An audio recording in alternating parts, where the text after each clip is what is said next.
Danilo, lumabas ka dyan! Magpakita ka!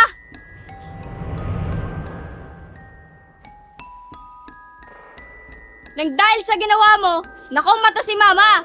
Lalo mo lang ginulo yung buhay ko simula nung nakilala kita! Doon ka humingi ng tulong sa kaibigan mong si William. Wala ka nang maaasahan sa akin.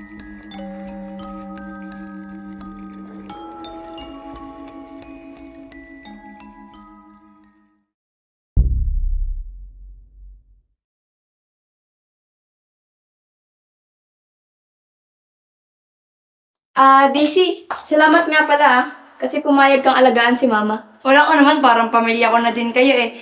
By the way, Malaya, yung isang small brand mo na nagpapapromote sa'yo nag-back out. Kasi hindi na daw relevant, andalang mo na daw mag-upload sa yung social media. Pero mamaya natin pag-usapan yun. Pumasok ka na muna, baka malate ka pa. Hay na! Sige, bye-bye! Hay na!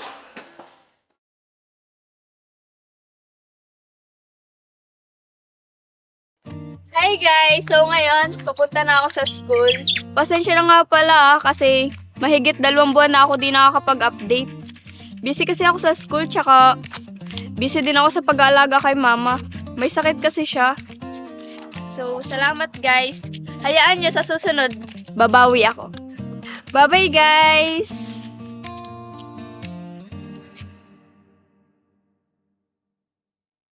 Di na talaga siya nagparamdam, pero mas mabuti na rin naman yun.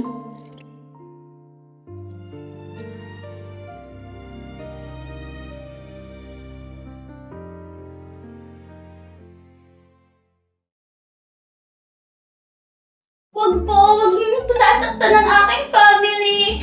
Kahit ako na lang po ang gawin yung katulong, wag lang po ang Danilo, lumabas ka dyan! Magpakita ka!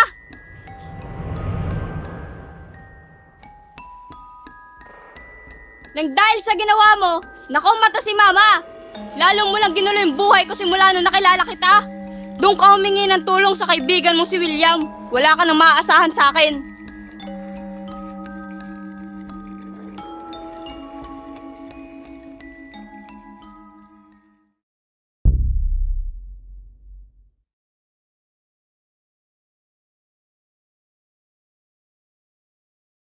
Daisy, salamat nga pala kasi pumayag kang alagaan si Mama. Wala ko naman, parang pamilya ko na din kayo eh.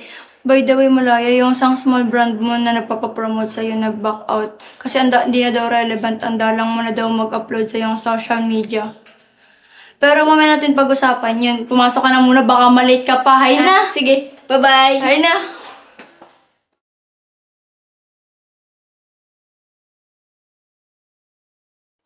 Hi guys! So ngayon, papunta na ako sa school. Pasensya na nga pala kasi mahigit 2 buwan na ako di nakakapag-update.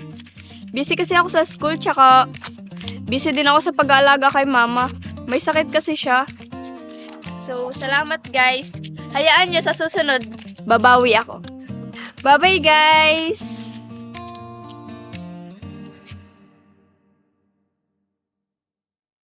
Di na talaga siya nagparamdam, pero mas mabuti na rin naman yun.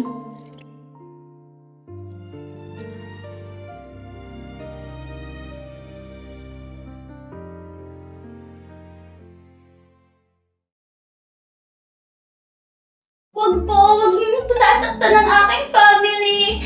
Kahit ako na lang po ang gawin yung katulong, wag lang